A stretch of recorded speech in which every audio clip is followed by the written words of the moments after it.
Chapter 1. The Postmark of the Past. A soft mist wreathed the stone walls and narrow lanes of Marleycombe the morning the letter arrived.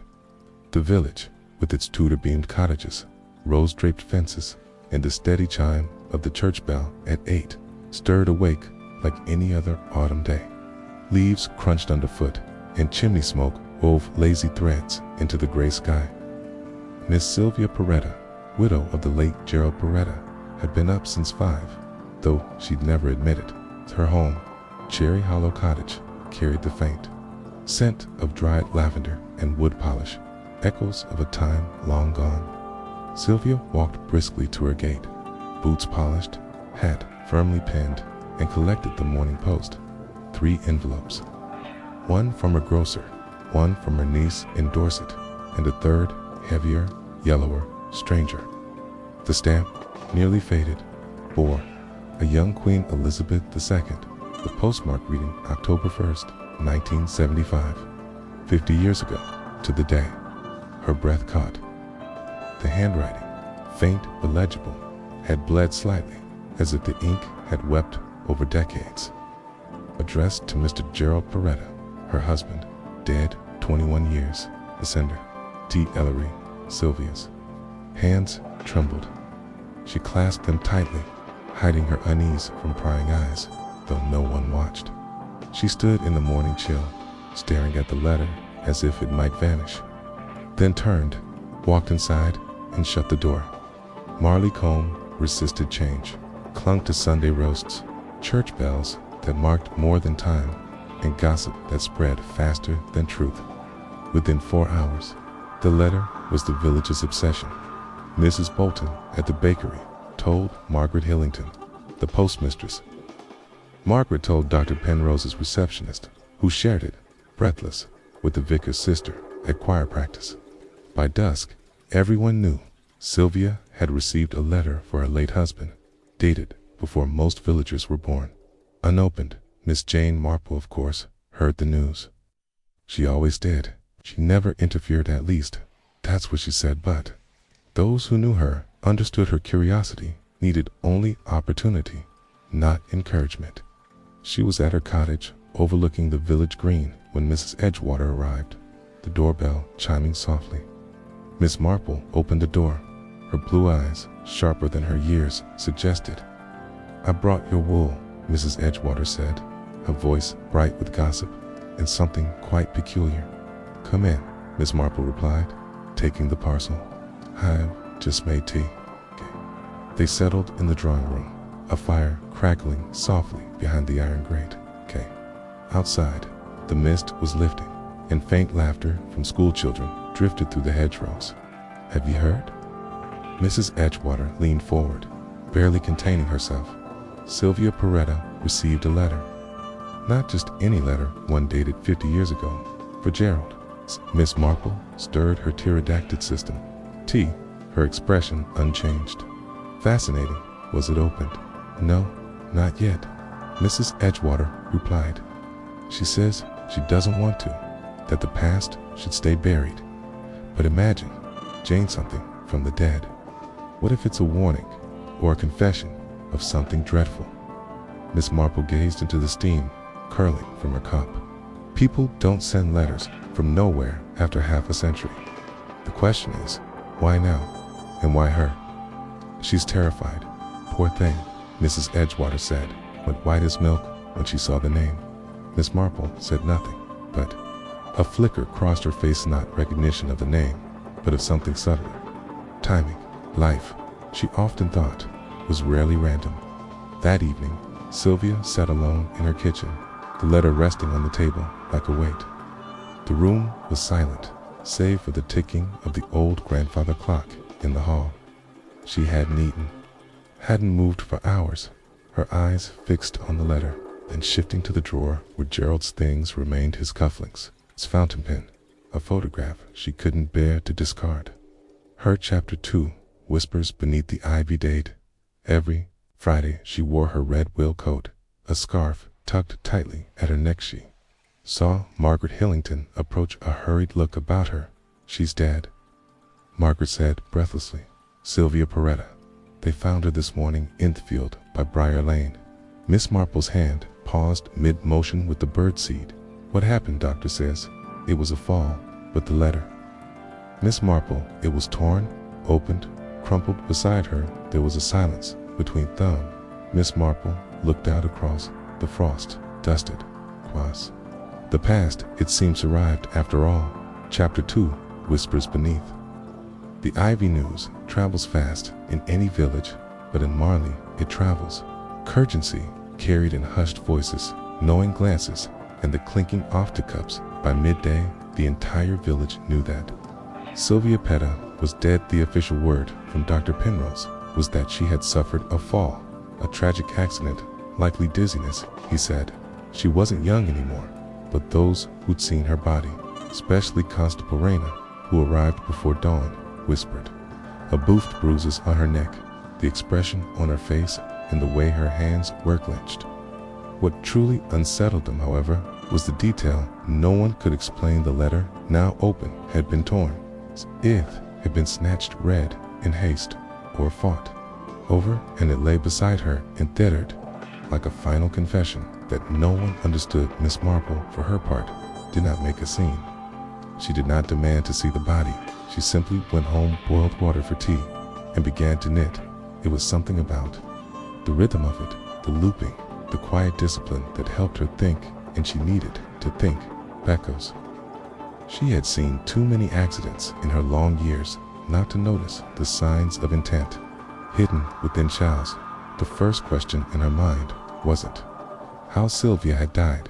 It was how hunted her silenced up, and what in that letter had made her a threat again after all these years. That afternoon, Morrow, filled with uneasy villagers, spoke softly in the shops and watched strangers talk. Earthly children were kept closer. Curtains twitched. Miss Marple paid a visit to Margaret Hillington, the postmistress. The little post office stood bedside. The green and the air inside smelled of paper, ink, and jam tarts. Jane, Margaret said, half startled, half relieved. You've heard, of course? Yes, I'm so sorry for Sylvia, said Miss Marple, calmly placing a small tin of biscuits on the counter. I imagine it's been a dreadful morning. Dreadful, Margaret whispered. And you won't believe this. Someone broke into the post office last night. Miss Marple's knitting needles paused in her pocket. Really? Margaret nodded. Nothing taken, at least nothing obvious, but the lock on the side door was for someone who was looking for something or trying to cover their tracks. Suppose it could be coincidence. Miss Marple offered it, could Margaret say, but I don't believe in those anymore.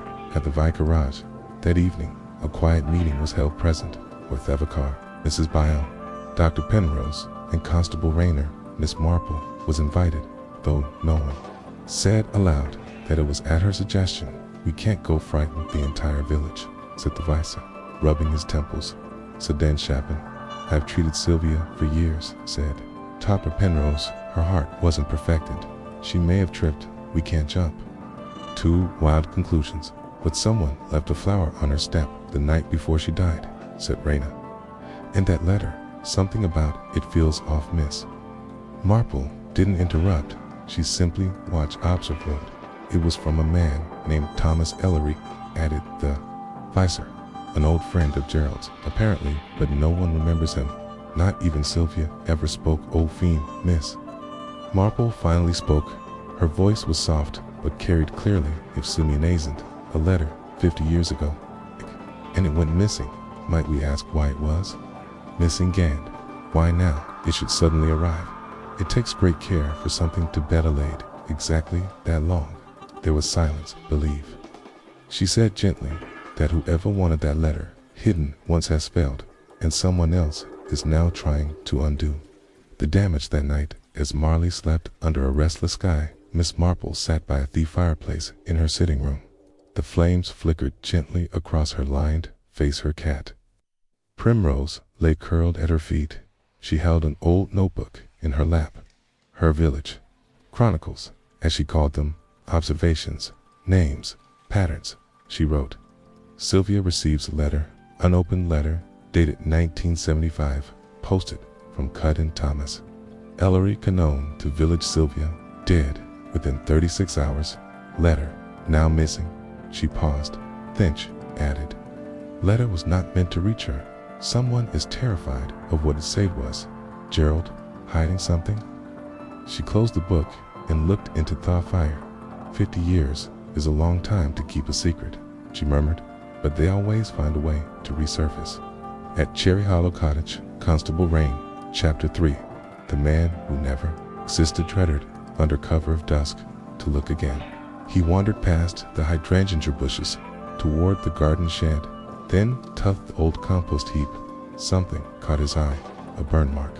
In the garden brayer, still warm from last night, he found ashes of something not entirely burned paper, and among the charred edged corner remained readable. It said, know what Gerald did. I cannot carry Thebredin anymore. The child Raina stared, heart-thatting. Back at her cottage, Miss Marple looked up into the night watching us. A single moth tapped gently against the lamp by her window.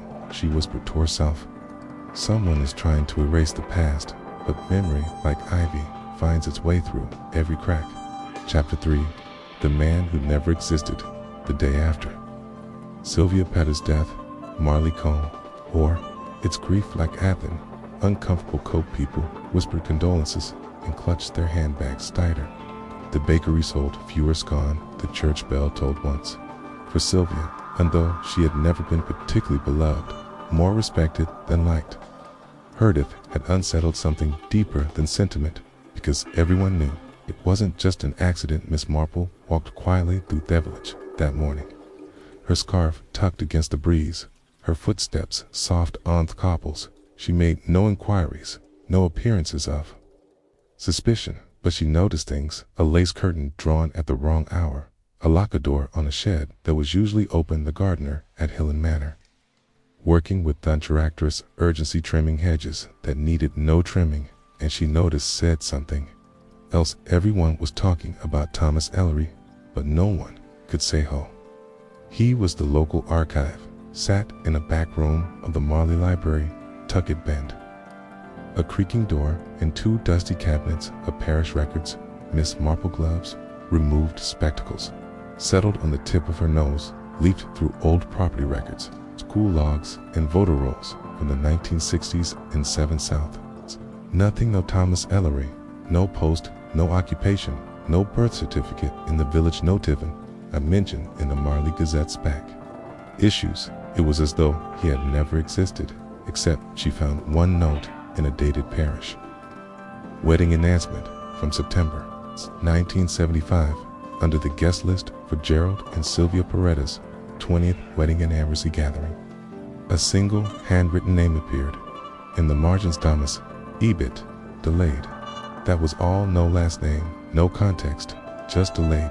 Miss Marple's next stop was St. Anne's Church, where she found Reverend Gideon Parks polishing the brass communion tray. I wondered, she began gently, if you might know anything about a Thomas Ellery. He would have known Gerald Paretta possibly visited Marley Combe in the mid-70s. The vicar frowned. Ellery. No, I'm afraid not. The name doesn't stir anything. Could it be a pseudonym? It's certainly not one of our old families, and no burial records if that's what you're wondering though. I might ask the caretaker, old George. He's been around longer than anyone. George, when fetched, leaned heavily on his knees. He tried to remember Ellery. You say? He muttered. No, wait. A man did come round. It's a long time ago. Drove a Morris Oxford, I think.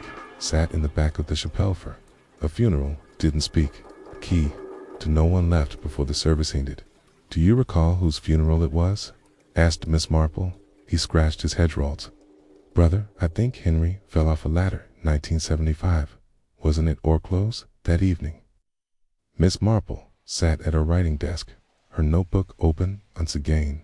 The page bore one clear heading: Thomas Ellery Nash, Phantom. She wrote a benefit. No birth, residence, or records. Mentioned once in a Hantry tenant, possibly attended. Henry Pettis' funeral, linked to a 50-year-old letter, refronts the child. Sylvia never spoke of him. Then she added, Gerald must have known him, but why the secrecy? Meanwhile, Constable Raina had two taken the partially burned letter fragment to Inspector Hawthorne at the county station. The inspector, a thick-necked man with suspicious eyes, was not impressed by village gossip or stories of late-arriving letters, but even he frowned at the wording. The child, what Gerald did, he sniffed to vague, could be anything, but it frightened Sylvia enough to leave the letter unopened for a day and then to burn part of it. Reynard or someone else burned it. The inspector replied, "We don't know. Shed it." The next morning, a second note appeared. It was found tucked into D. Kirch's donation box, handwritten, unsigned, and full dead Weiss. Gerald had a son not. Phil Jaslery knew Sylvia found out. That's why she died. It was quickly brought to Debbie Carr, who passed it. Somewhat palely to Miss Marple. She read it once then. Again, a son. She said quietly. It fit the timing, the secrecy, the fear. But then, where was the son? And why, after all these years, would he or someone else commit murder? She returned to her notebook and drew a short, simple tree Gerald Petta plus Sylvia, wife, Placender, unknown child. Underneath she wrote, "Who would Chapter 4, a stranger in the churchyard, kill to keep this secret buried, and who is trying to unearth it now?" That evening, as twilight curled around Marley like a shawl, a figure walked silently down Briar Lane, stopping outside their own gate of Cherry Hollow Cottage. In his coat pocket was an envelopinator letter. But this one wouldn't be posted. It would be delivered by hand, chapter for a stranger in Detchard. The following Sunday morning dawned in pale gray, with clouds hanging low over Marley like a secret too heavy to rise. The villagers came to stands in thick coats and wool scarves, their breath fogging in the cold as they filed into the nave for morning service. But conversation was no longer about the weather or the harvest market. It was about Sylvia Parrott, or more precisely about the stranger who had been seen standing in the churchyard at sunrise. He wasn't local, that much was certain, Marley Combe knew. Its only figure was tall, lean, dressed in a dark coat with a collar turned high and a brimmed hat that shadowed his face. He stood still for nearly half an hour beside Henry Petta's grave, looking down thin. He turned and left before the first bells had rung. Noon 5 separate villages had mentioned it to the vicar 3-2 Mergewater, and one nervously to Miss Marple. She was not in church that morning. Instead, she sat in her parlor with a warm shawl over her shoulders and a notebook in her lap. Primrose, her cat, lay curled beside her feet. A part of Earl Grey sat untouched as she replayed the facts again in her mind. Stranger had come. He had gone directly to Henry Petta's grave, not Gerald's. That was curious, because if Somione had wanted to pay respects or send a quiet message, it would have made more sense to visit the man who'd received the mysterious letter. But not this man had chosen. Henry, the brother, who had died unexpectedly in 1975's Thesum year the letter was written. She fetched the church's burial records that afternoon under the pretense verifying a date for the Women's Fellowship commemorative book register for October 1975. Noted Henry Petta, age 39, cause of death, accidental fall from a roof while repairing tiles. No autopsy, no suspicion of foul play, but next to his name in a different hand, someone had scribbled something. Faintly guessed, unknown, did not stay for reception. She had a feeling it had been Thomas Ellery. Miss Marple decided it was time to speak with Constable Rayna directly. She found him just outside the station, smoking a cigarette beside the police bicycle shed. "Miss Marple," he said, straightening up at once, "you've heard about the man in the churchyard?"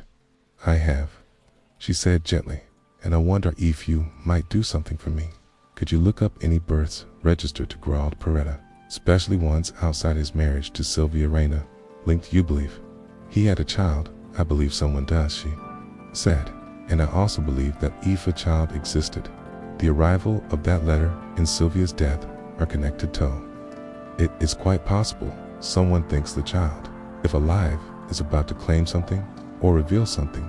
Either way, someone is trying to stop that from happening." Rayna nodded slowly. "I'll ask County for access to the broader registry." And one more thing, she added.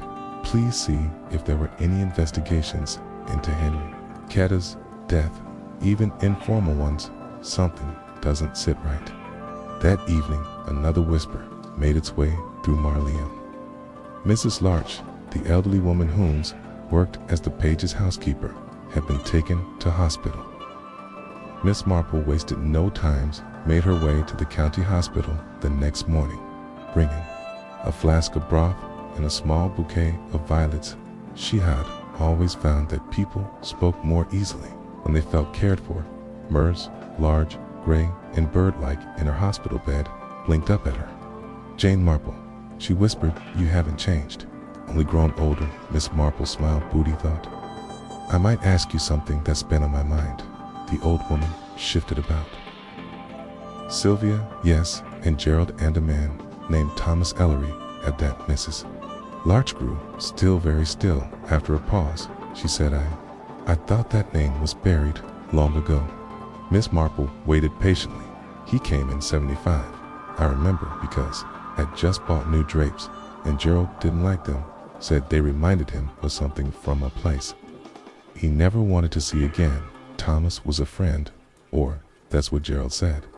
But Sylvia was afraid of him. Why, I asked. Once she said he knows things that can't be known without hurting someone. Mrs. Larch closed her eyes for a long moment, then opened them again. Gerald had a son, she said, born before Sylvia, with a girl from Eastbourne. I think she died young. Sylvia never forgave him, but she never left either that child. He was never spoken of. Notins, not in that house, back in Marley. The church bell struck 3, and in the postbox outside Miss Marple's cottage, a new envelope waited now. Return address, no postage mark, only her name in tight, unfamiliar chapter 5, the photograph handprint. She opened it. At once inside was a single photograph, black and white faded. It showed Gerald Peretta, younger, standing beside another man, taller, with sharper features and a haunted look in his eyes. Written on the back, Thomas Ellery, 1975, Marley. She held the photograph in trembling fingers. So he had existed, and he had come back. Chapter 5, the photograph. Nobody took. Miss Marple held the photograph for a long while, her fingers gently cradling its worn edges. The image, though faded and slightly blurred, captured something. Uncanny attention between the two men in it. Gerald Peretta stood, smiling stiffly, his arms behind his back.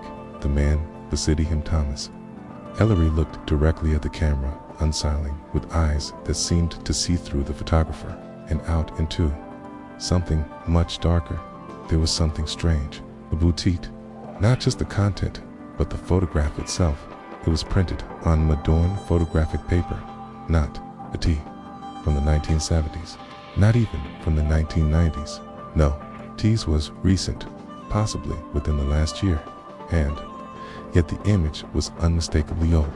Miss Marple fetched her magnifying glass and studied the back again. The ink was slightly smudged, suggesting haste, but the words were deliberate. Thomas Ellery, 1975, Marley. She flipped it again. Something had caught her attention in the corner of the image, the faint suggestion of Ather's shadow on the brick wall behind the two men, the photographer. But Gerald had never mentioned this picture, nor had Sylvia. And if Thomas Ellery truly vanished after 1975, who had taken the photograph? More pressingly, who had it now? At Marley Combs police station, Constable Rayna met her with a file in hand. I have 2 things, he said, ushering her into the small interview room with a pot of weak tea and too much fluorescent light. First, no child official register to Gerald Peretta, at least nothing in the birth records that list him as a father. But there's something odd in the parish files. He handed her apotacopy. It was a baptism record, June 1976. Name, Thomas Henry. Mother withheld a request. Father, unknown witnesses, Gerald Peretta, Thomas Ellery. Last name, no family listed, only the 2 men's names, of whom had vanished. The other, who was now decades dead. Miss Marple's lips thinned. Baptized after Henry's death, but named after him. And here's the second thing, Rayna added, Handing her a grainy still image CTV from the train station outside the village looked familiar. She looked. The figure was older now, of course, the hat drawn low and coat buttoned high. But the jolly neck posture and the faint scar on the cheek were recognizable from the photograph. Thomas Ellery, she said softly. Alive after all this time. Raina nodded her. Someone pretending to be the next day. Brought a development no one expected. Henry Peretta's grave was found disturbed. It was Mr. Glay, the groundskeeper, who first saw it. The earth hadn't been dug up, but the stone had been scratched deeply, as though with a knife or sharp key across its smooth face. 5 words had been carved hastily. He died for the child, the villagers were. Horrified, Thebakar had it covered immediately and instructed it be cleaned, but the message had already passed from mouth to mouth like wildfire on dry hedges. Miss Marple stood by Thegra's side late that afternoon, eyes narrowed, the wind tugged at her cot. There was no sound in the churchyard, but the faint clatter of dried ivy against headstones. She did not need to say the words aloud. She was thinking them, not an accident in 1975. Henry knew about the child, and he had to be silenced. That evening, as rain began to patter against the rooftops off Malacombe, a young man arrived at the village inn. He was in his late 30s, dressed plainly with a canvas bag slung over his shoulder. He signed the guest book as Mr. T. Henry, and he requested a room facing the church. Mrs. Denton, who ran the inn, later told Miss Marple that the man asked only 2 questions. How long has Gerald Peretta been dead? Was Sylvia ever seen crying after? 1975, the next morning, Miss Marple received a call from Mrs. Denton. Herself, there's a man staying here, she said, her voice lowered to a whisper, I think. Keith, he's the child. Miss Marple arrived within the hour. She didn't approach him at first. Instead, Keith, she sat quietly in the parlor where he had left his coat and bag. While taking breakfast, she saw a folded paper sticking out from the side pocket. She didn't touch it, but she read the visible line, I was baptized in your name. And buried in silence as the young man emerged from the dining room, Miss Marple stood. Their eyes met his were dark, haunted, but not hostile. You don't know me, he said softly, but you know the story. I know parts of it, she said, and I believe you're here to uncover the rest. He nodded slowly. I've lived my entire life in not knowing who I was. Okay. And then I received a letter sent from someone who chapter 6. The son said, he once knew my father. A letter written in 1975, never posted until now. Miss Marple's breath caught the same letter Sylvia received. He looked away. He believed, so it was meant for her, but it was meant for mate. Chapter 6. The son who wasn't meant to be found. Miss Marple had always believed that pain left behind a signature, not a loud one, but something traceable. And how people moved, what they withheld, and what they chose to say lasted than first as she studied the man who now stood before her in the in-chow way. She could feel it in him, a quiet weight, not just of grief, but of dislocation. The look of someone unhewn from the past and searching for a truth too old to have a pulse, yet somehow still alive. He held out his hand. My name is Thomas Henry, he said. Miss Marple took his hand gently and offered the kind of smile one reserves for children who've lived through too much. I believe you've come a long way. More Henry, he nodded, eyes flicking toward the church tower visible through the wind alley. Was told, he said softly, that my mother died before I turned 1, that I was adopted, that my biological parents were strangers' names sealed away by the courts, but 2 weeks ago I received a letter, anonymous. Inside were 2 things, a copy of a baptism certificate and a photograph. He reached into his coat pocket and pulled out the same photograph Miss Marple had received. Gerald, Peretta, and Thomas, Larry, standing in front of the brick wall, but his copy was slightly torn at the edge. I was told that one of these men was my father, he said, and that the other tried to protect me and died for it later that day. Miss Marple sat in her cottage across from Dr. Penrose, who had come by with an excuse about a shared library book. In truth, he looked troubled. I've heard about the man staying at the inn, he said. The child ground. Now, is it true? Miss Marple nodded. Says very likely the age fits, the details match, and he has a baptism certificate that lists both Gerald Peretta and Thomas Ellery as witnesses. Dr. Penrose frowned, tapping his finger absently against the spine of the borrowed book. I must tell you something. Hest, at last, voice lowered. It's something I never mentioned before because frankly, didn't think it mattered anymore. But now, Miss Marple leaned in 1975 when Henry Pettit deed continued. I examined the body. It was ruled an accident fall from the roof while fixing tiles, but there were bruises on his shoulders large, once almost like someone grabbed him from behind. I noted it in my file, but Gerald was a respected man. Henry drank occasionally. The assumption was that Hess slipped. Miss Marple closed her eyes for a moment. I believe he was pushed, she said quietly, because Henry knew about the child. It said someone didn't want him to speak that evening. Miss Marple returned to her notebook. She added a single Lena Bennett, her family diagram. Henry tried to protect the boy. Gauld silenced him. Ellery disappeared. And then, in a separate margin, Sylvia learned the truth from the letter. Someone made sure she never told it at the village in Thomas. Henry sat by the window of his small room, curtains half drawn. He had spread out every paper he possessed across the table: letters, registry prints, a scanned-off baptism record, a photocopy of the scratched grave marker. There was still something missing. Who had sent him the packet? Who had preserved that letter for 50 years? And who had posted it? Only now, a soft knock at the door startled him when he opened it. A young girl, perhaps 13, stood there nervously holding out a small envelope. A lady told me to give this to you, she said, then ran off. Before he could reply, inside the envelope was a single line written in the same hand as the one that marked the photograph: meet me at the churchyard midnight. Come alone. Miss Marple, meanwhile, was noticing. She stood in the cold of the village green, staring up at the old post office building. Margaret Hillington had gone home hours ago, but the memory had struck her like a sudden winter wind. 50 years ago, a letter had vanished, but it had not simply gone missing.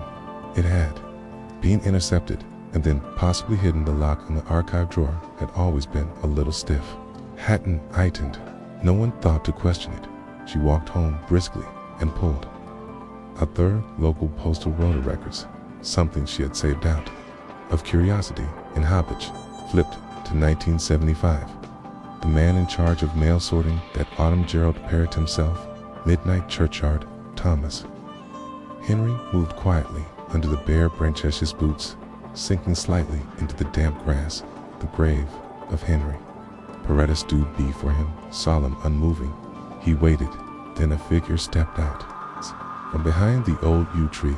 An older man, silver hair under A-cap eyes rimmed with sleeplessness. You shouldn't have come back, he whispered. Thomas stepped back slightly. Who are you? I was there that night. I saw chapter 7. The witness happened. I couldn't stop it. Who pushed? Henry, Thomas asked, heart pounding. The man looked around, trembling. It wasn't Gerald. It wasn't Ellery. It was. He hesitated before he could finish the sentence. A loud crack echoed through the graveyard. Thomas ducked instinctively, but the older man fell, clutching his side. Someone had fired a shot from the woods beyond the stone wall. Thomas turned, heart racing, and ran to the fallen man's side. But he was already gone. Chapter 7. The witness who spoke too late. The shot echoed across the slumbering village of Malacom like a thunderclap inside the vicarage. Light flicked on 2 doors down. A sea terrier began to bark, and in her small, tidy cottage near the green, Miss Marple opened her eyes. Without alarm, she had not yet fallen asleep. The fire had gone low. The wind whispered outside. Like a memory trying to get in, she rose, quickly wrapped her shawl around her shoulders, and lit the lamp outside. The night pressed thick against the glass. By the time she stepped onto her garden path, she already knew. The silence that followed a gunshot always said, Morathon. The sound itself, Thomas Henry knelt over the fallen man, his breath caught between disbelief and dread. he could hear nothing but the pounding in his ears. Blood bloomed across the man's coat, and his eyes had fixed somewhere far beyond the stars. Thomas had no name for him. He had barely asked one question, and he would never receive an answer. Shaking hands, he reached into the man's coat pocket. There was a wallet inside. Arthur Caraway, aged 69, once a garden errand, long ago. A man who had worked on the Pettis estate. So, this was the man who had seen it happen, and now he was dead. Thomas stood, looking across the graves toward the Teresa Russell. A footstep, but whoever had fired the shot was Ganino. At 6:15 a.m., Miss Marple sat in the police station with Inspector Hawthorne Constable. Rayner and Dr. Penrose, who had been summoned after the body was discovered by the groundskeeper during early morning roundsters. "Is the second death," said Miss Marple, quietly but firmly connected to a secret long buried, and one that someone is now willing Tokyo to keep that way. Hawthorne sighed. "Do we even know what the secret is?" "Well, it involves Gerald Peretta," said Rayner, "an illegitimate son, a concealed baptism, a man Thomas Ellery who vanished, and now a witness who whilst before he could tell us what he saw." Miss Marple returned to the inspector. "Should we bring Thomas Henry in for questioning?" Miss Marple interrupted, her voice calm, but sharp. "Is not our threat. He's the key to understanding it. And if we frighten him now, he may vanish like Ellery did." Later that morning, Miss Marple invited Thomas Henry to tea.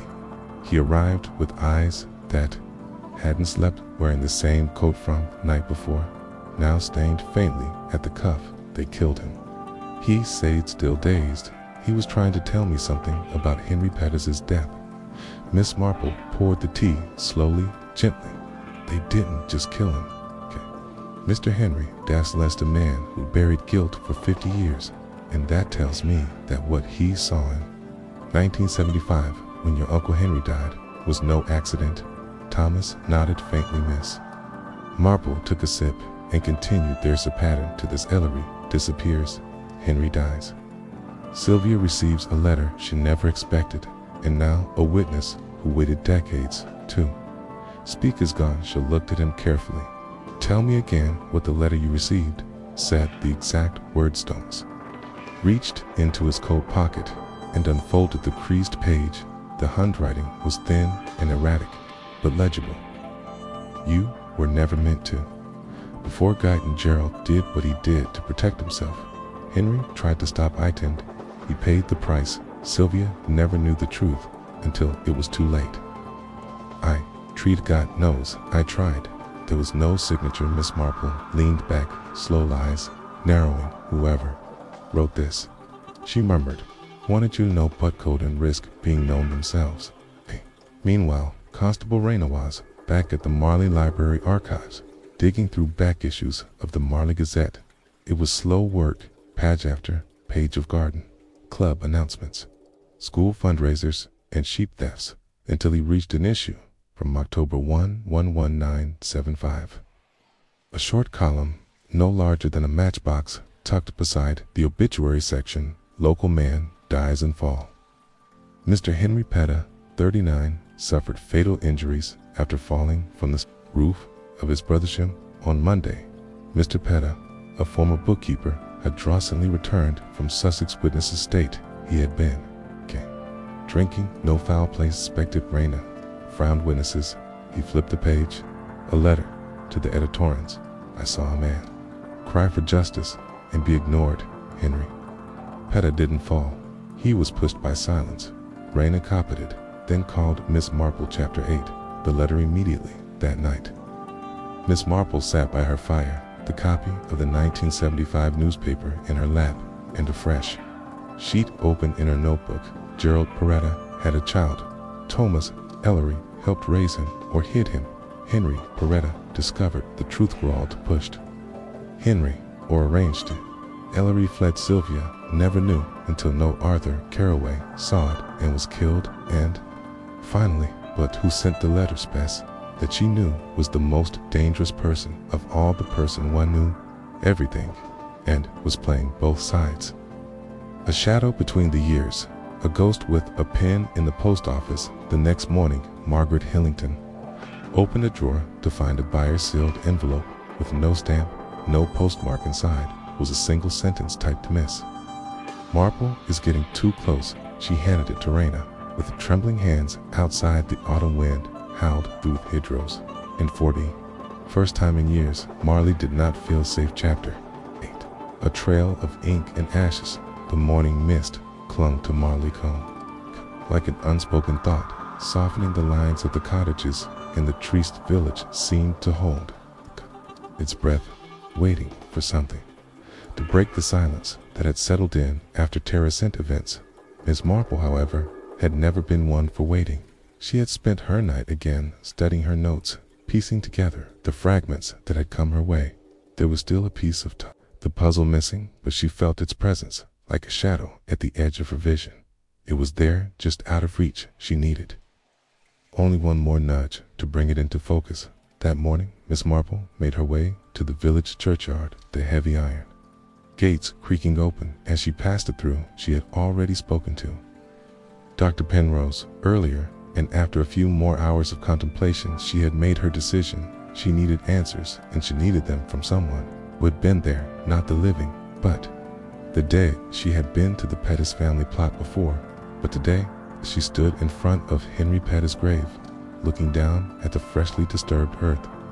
The grave had been covered, of course, but the stones that had once marked it, those 5 words, still lay at her heart. He died for the child. The echo of those words followed her footsteps as made her way to the other end of the graveyard, where the old vault stood slightly ajar. Miss Marple stepped inside her, eye scanning the stone walls. There, beneath layers of dust and cobweb swathes, a wooden chest.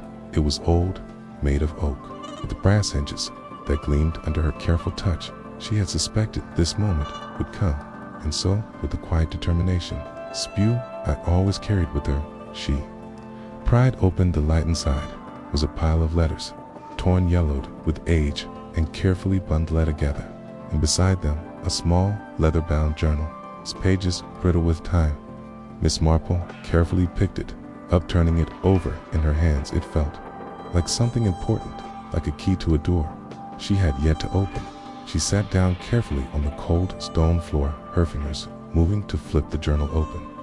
The first entry was dated 1974, February 3 RD, 1974. I had hoped that today would bring clarity. I feel the walls closing in, and I wonder how much longer I can keep up this pretense. Gerald insists that nothing has changed, but I can see the way he looks at her, the way his eyes move when he thinks no one is watching. I fear that it is not just the secrets of the past that are haunting you as Bide, the secrets that are being made now. Sylvia cannot know what he did, but how much longer can we keep this hidden from her? Miss Marple's breath caught in her throat. She had expected secrets, but not this. She had suspected a lot about the Pettis, but this was something new. Gerald's guilt was as old as the ink on the page, but then the entry shifted. March 19th, 1974. It's worse than I feared.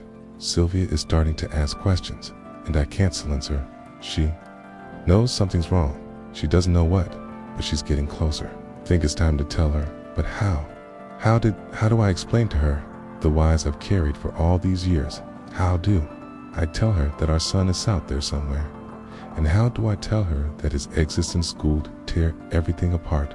Miss Marple's heart quickened. A son Gerald had hidden away a secret child from another life. She had wondered a booth truth behind the letter, and now it seemed buried. Past was the answer on it. Then there was another entry, this one from October 1975, October 5th, 1975. Tease, dead Henry's gone, and there's no way to fix it now. He knew too much hatred to make me stop, but caught, and now Sylvia, she will never know. The truth he will never tell her, not now, not ever. The journal stopped there.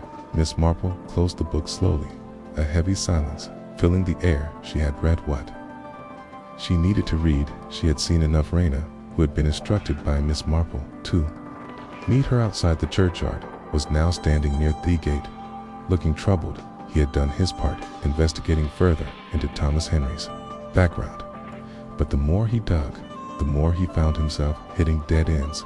Nothing in the county records, nothing in the village records saw Miss Marple approach, and immediately noticed the weight in her step, the purposeful way she carried herself. "Miss Marple, have you found something?" She handed him the journal, and his face palled as he flipped through brittle pages. When he reached the last entry, he looked up sharply. It was him. Rain whispered, "Gerald killed Henry the child. It must be him. Thomas Henry must be Gerald's son." Miss Marple nodded slowly. "I, Bellevazo, and I believe it was never meant for anyone to know about him. Gerald carried that secret with him, even to the grave." But there was one more thing she had to know. She needed to speak to Thomas Henry, the son, who had only just learned the truth later that evening. Miss Marple waited patiently in her parlor, sipping tea from her favorite cup. The clock on the mantelpiece ticked steadily, the silence in the room comforting like an old friend. The doorbell rang softly. Miss Marple rose, smoothed the front of her dress, and opened the door.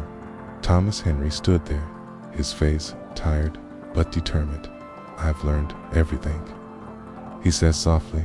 "I know who I am. I know what he did." Marple smiled gently, motioning him inside. "Now, Mr. Henry," she said, her voice warm yet firm, "we must uncover the final piece of the puzzle. Gerald may be dead, but the story isn't over yet. There is someone who is still pulling the strings, and they will stop at nothing to keep you from the truth." Chapter 9. The puppet master. The autumn fog had thickened by the time Miss Marple and Thomas Henry sat down for their final conversation in the quiet comfort of her sitting room. The wind rattled against the windows, and the occasional passing car seemed a distant echo in the stillness of the village farms. The world outside felt far removed from the dark. Secrets of Malacomthamus had taken a deep breath before he spoke. "I thought I was done," he said quietly, almost to himself. "I thought knowing who I was would make everything clear. But now I'm more lost than ever." Miss Marple set her teacup down carefully, her eyes never leaving his. There was a stillness in her demeanor that made her seem as if she had already anticipated his every thought. "It's a difficult thing to learn," Miss Marple replied, her voice calm, understanding to realize that what you've believed about your past, your void identity, has been hidden from you for your entire life. Thomas nodded, his shins restless on the arm of his chair. "But what I don't understand is why, Gerald. Why my father kept it from me. Why did he keep me in the dark?"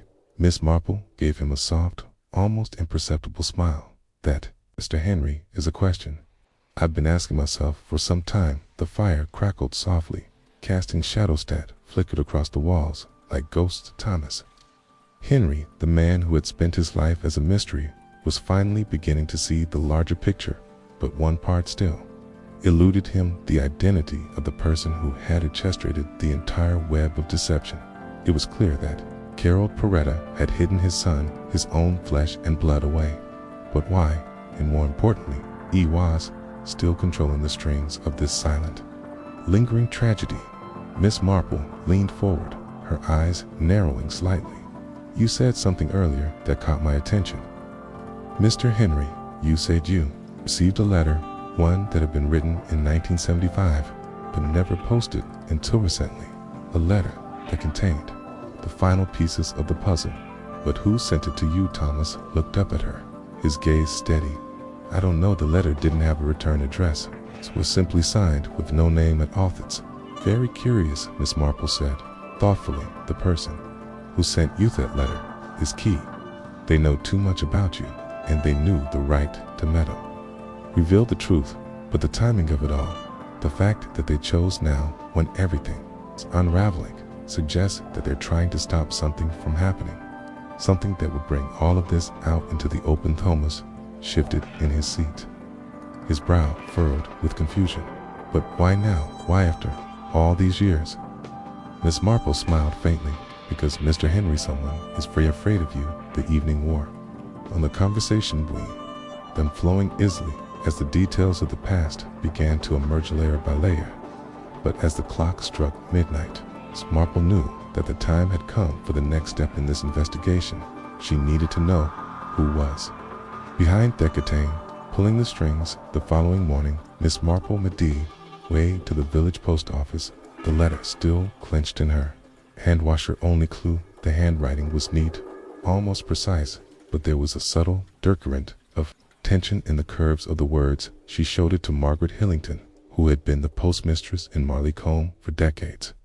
Margaret examined the letter with interest, carefully turning it over in her hands. "I've seen handwriting like this before," she said, narrowing her eyes, "but I can't place it. There's some things familiar about the way the ink curves.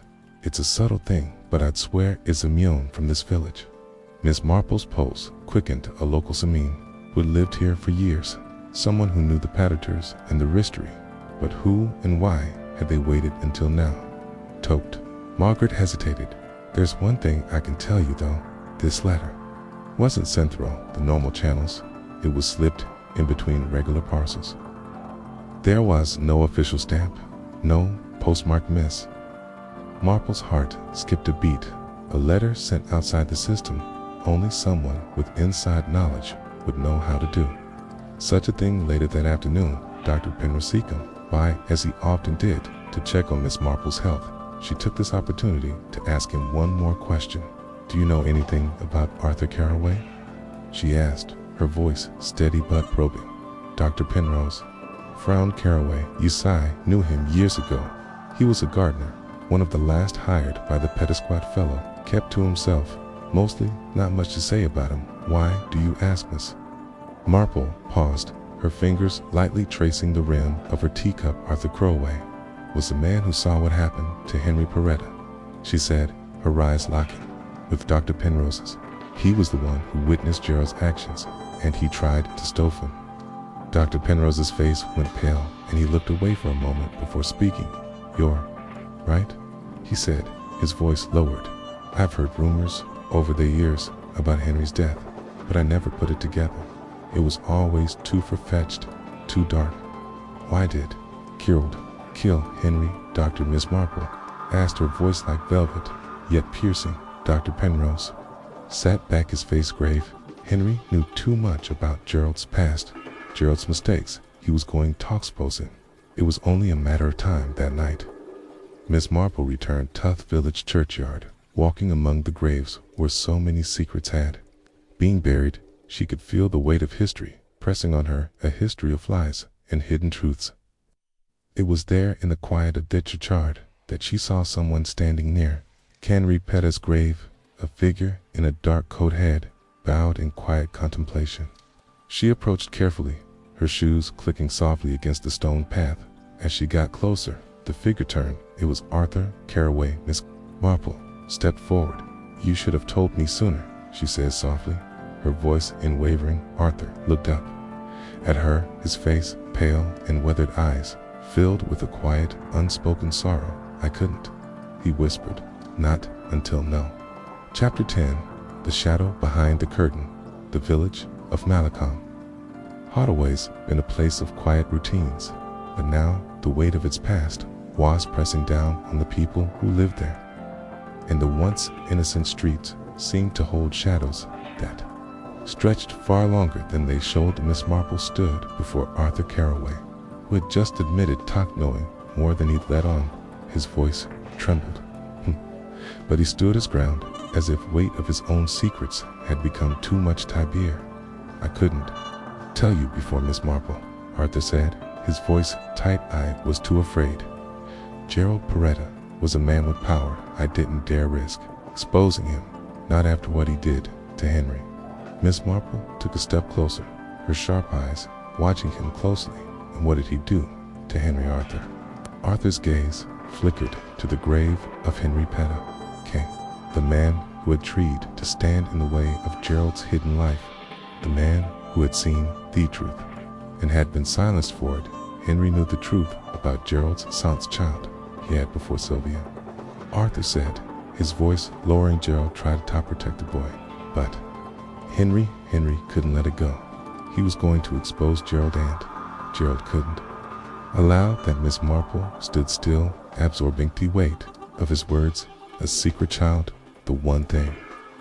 Gerald Peretta had spent this life hiding the one thing he'd gone to great lengths to protect. Did Gerald kill Henry? Miss Marple asked, her voice quiet. But Penatre and Arthur looked away as if the very question pained him. Yes, Gerald killed Henry to keep the secret buried, and he did it in a way that made it look like an accident. But I saw it. I saw him push Henry off that roof. The revelation. In the air, like a cloud too heavy to escape, Miss Marple's mind raced as pieced together the threads of the puzzle. Gerald Peretta had murdered his own brother to protect the truth about his son, and now, years later, that secret that resurfaced. But there was more. What happened to the child? Miss Marple asked, her gaze fixed on Arthur. Where is he now? Arthur's eyes flickered with uncertainty. I don't know. After Gerald killed Henry, he, mad ashore, the child was hidden away, raised under a different name. Gerald didn't want anyone to know about him, but I think the boy found out. He must have. Miss Marple narrowed her eyes, deep in thought. Thomas Henry had come to Marley looking for answers, and now she knew why. Was the child Gerald's son, the one who had been hiding for so long? Later that evening, Miss Marple sat in her cottage, the fire crackling softly. She sipped her tea. The events of the day had brought her closer to the truth, but she knew there was still one more piece of the puzzle to find. Thomas Henry had arrived seeking his worst. But what would he do now that he had learned the truth about his father's legacy, and who, in this quiet village, was still willing to protect that legacy? Atoning cost, the letters, the hidden child, the murders. Everything pointed to Simeon, still lurking in the shadows. Someone who had been pulling these strings all along. As Miss Marple sat by the fire, the doorbell rang softly. She rose and opened the door, surprised to find Thomas Henry standing on her doorstep, his face pale and drawn. Need your help, he said, his voice shaking. I've learned the truth, but there's someone out there, someone who doesn't want it to get out.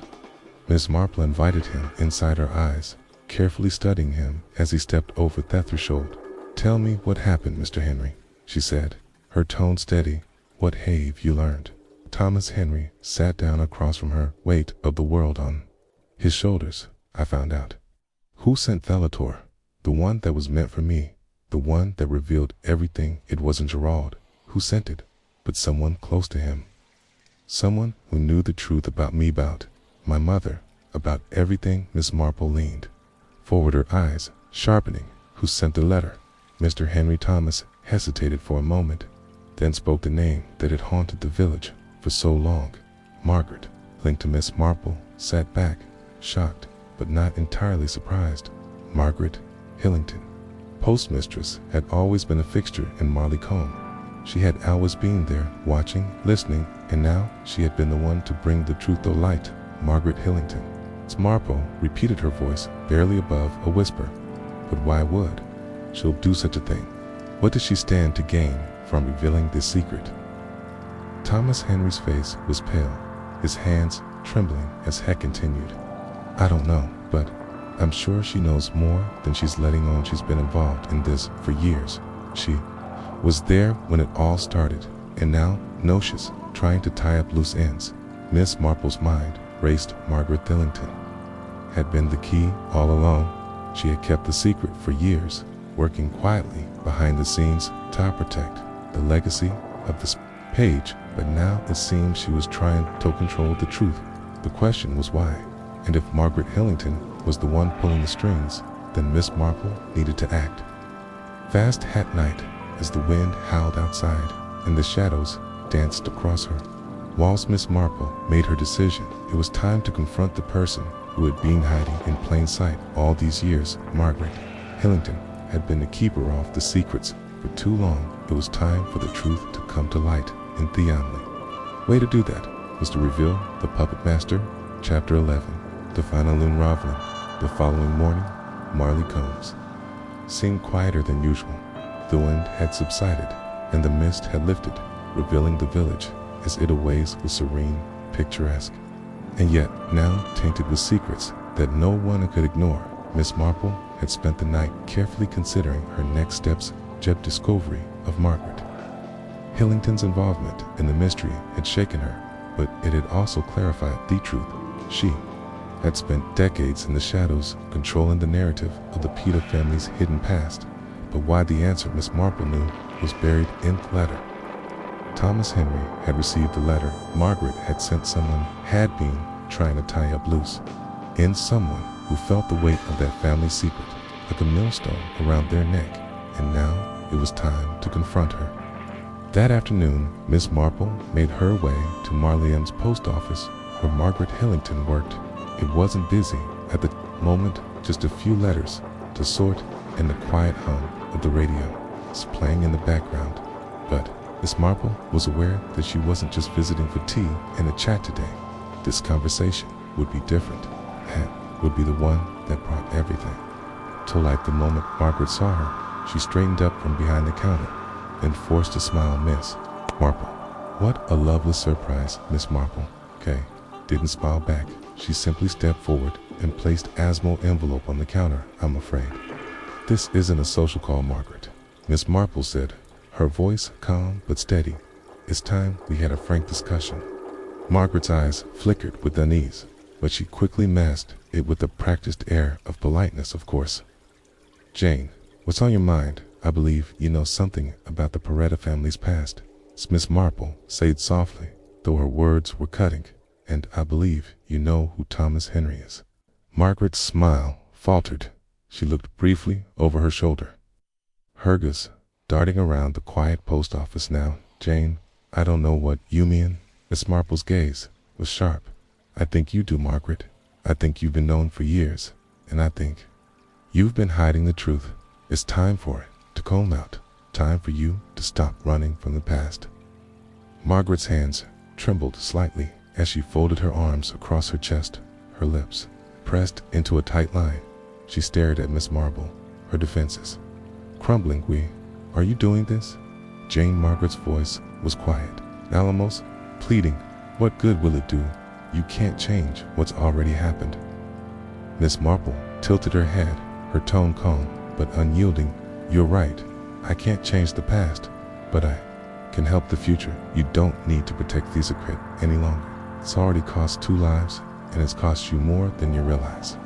Margaret swallowed hard, her face pale as she leaned against the counter, her hands wringing together. I never wanted to hurt anyone, she said softly. I just wanted to keep it all buried. Gerald, he was always so careful, had his reasons for everything. But it wasn't just him.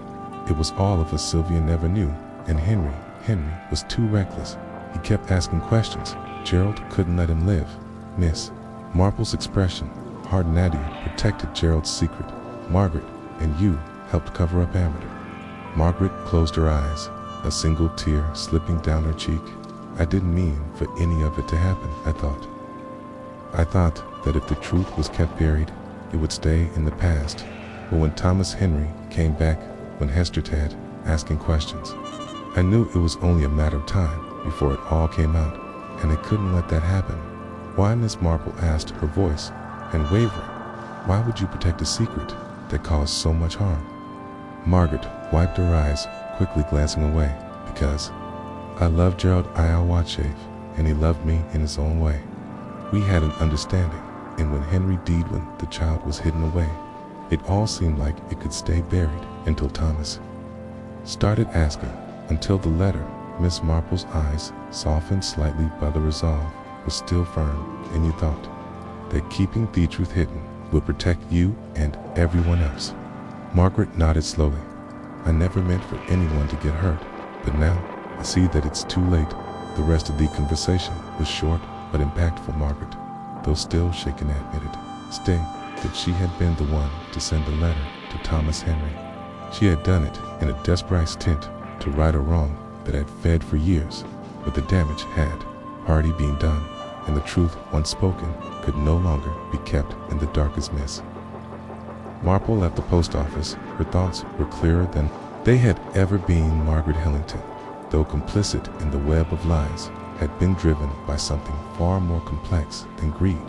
She had acted out of love, but it had been a love that had kept her in the shadows for far too long. Miss Marple knew there was one final step to take before the mystery could truly be resolved. She needed to speak with Thomas Henry again that evening. Miss Marple found him at the Marleycombe Inn. He had been waiting for her, sitting in a corner booth, his fingers nervously tapping on the table. Mr. Henry, Miss Marple greeted him, sitting across from him. I have spoken with Margaret Hillington. The truth was out. Thomas looked up, his eyes tired but determined. I know. I heard about the conversation. And now, Miss Marple said, her voice low but steady, you must decide what you want to do with that truth. Thomas sighed, his shoulders heavy. Don't know all I've ever wanted is to know who I am. But now I see that our truth isn't just about knowing, it's about living. With the consequences. Exactly, Miss Marple said gently. The truth can be freeing, but it can also be burdensome. It's up to you how you carry it forward. The next day, the village began to feel different. The truth had finally come to light. The familiar secrets had been exposed, and the lies that had haunted them for decades were no a thing of the past. Gerald's sins had been paid for in blood, and the truth, though it's painful, had freed those who were still left to bear the weight of it. Miss Marple stood by her window, watching the leaves swirl in the autumn wind. Marleycombe, it seemed, had been forever changed by the events of the past few weeks, but some things she knew would remain the same. The quiet routines, the gentle rhythms of village life. The mystery had unraveled. The past had been confronted, but Miss Marple knew that in the end, it was not the dead that needed to be saved.